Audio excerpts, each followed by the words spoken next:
मैं कहना ये चाहता हूँ, जैसे हम जिला परिषद के मेंबर हैं सर, हमारे एरिया में 40 गांव पड़ते हैं, तो गांव में अगर हम जाते हैं तो लोग उम्मीद करते हैं अभी हमारा पार्षद हमारे बीच में आया है, हमारा मेंबर हमारे बीच में अभी हमारे गाँव के काम करे, हमारा गाँव में कुछ ग्रांट दे, 2 लाख दे, 3 दे।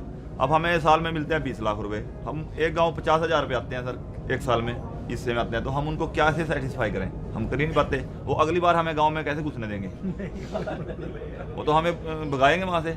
सबसे पहले जो 3 बार प्रधानी जीत जाता है ना, वो पॉलिटिक्स को समझ जाता है। मैं 3-4 बार लोकसभा जीता हूँ, मेरी समझ उतनी नहीं होगी जितना जो 3 बार प्रधानी जीतेगा उसकी होगी। अभी भी अफसरशाही मतलब सरपंचों के ऊपर इतनी हावी है कि अगर सरपंच को कोई ग्राम सचिवालय बनवाना है और उसका एस्टीमेट बनवाना है तो जेई एसडीओ उसको टाइम से नहीं बनाते हैं। और अभी तो एक और नियम एक गलत से लागू कर दिया कि प्रजातंत्र है, इसको खत्म करना चाहते हैं। सरपंच पद को खत्म करने की प्लानिंग है कि सरपंच को केवल 2 लाख रुपए तक के काम को करने की पावर दी है, उसके बाद में उसको टेंडर पे ले जाने की बात की है। लोगों को इन्होंने बोला है कि जिला परिषद के लिए लड़ो, विमेन है, लेकिन जब चेयरमैन की बात आती है तो ये बोलते हैं कि विमेन नहीं है, सिर्फ जेंट्स होंगे। मतलब कहीं पर बोल रहे हैं कि ओनली विमेन, कहीं पर बोल रहे हैं अदर देन विमेन। तो आई थिंक कि ये चीज खत्म करनी चाहिए।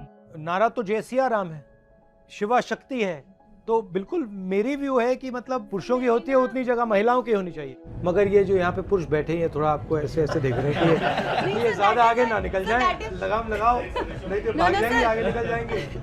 मान लीजिए मैं एमएलए हूँ, चुनाव के लिए आप मेरे कंस्टिट्यूंसी में प्रधान हो, जिला परिषद हो, चुनाव जीतने के लिए आपके पास तो आना पड़ेगा, आपके बिना तो नहीं जीत सकता।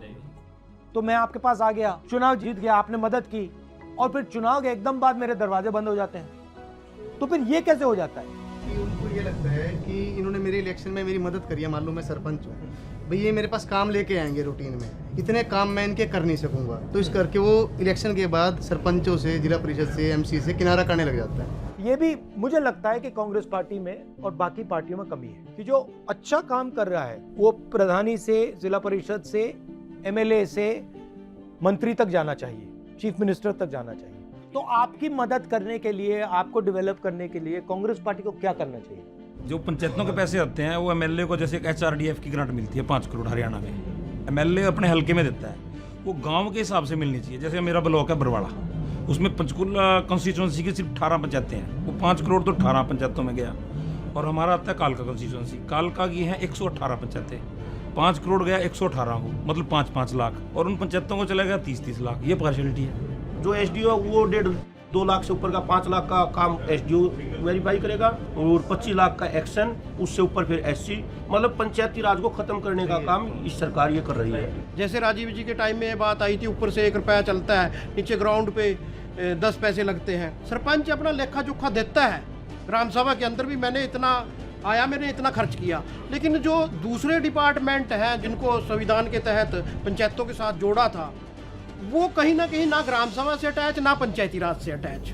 जो पंचायत लेवल पे डेमोक्रेसी फेल हो रही है, चाहे वो पूरे देश में फेल हो रही है, मगर जहां वो बहुत बुरी तरह फेल हो रही है, वहां पे हिंदुस्तान को क्या करना पड़ता है? वहां पे हिंदुस्तान को सीआरपीएफ, बीएसएफ, आईटीबीपी, ये पैरामिलिट्री फोर्सेस भेजनी पड़ती है। तो फिर क्या होता है? जो होम मिनिस्ट्री है वो ज्यादा पावरफुल होती है, और जो सेना का काम है, जो सेना को मतलब बॉर्डर की रक्षा करनी है, चाइना से लड़ना है, पाकिस्तान से मतलब अगर लड़ने की जरूरत तो करना है, उसको करने के बजाय होम मिनिस्ट्री आर्मी को अपना काम करवा रही। तो मतलब पंचायत में डेमोक्रेसी फेल हुई, उसके कारण होम मिनिस्ट्री मजबूत हुई, होम मिनिस्ट्री मजबूत हुई, उसके कारण सेना अपना काम नहीं कर पाई, सेना अपना काम नहीं कर पाई, चाइना अंदर घुसी। अब ये देखिए, तो मतलब जितने जरूरी सेना के लोग हैं उतने ही जरूरी आप लोग। अगर आप लोग मजबूत होगे, हिंदुस्तान की सेना बॉर्डर पे मजबूत होगी। अगर आप फेल होते हो तो चेन है, पूरी चेन फेल होती है।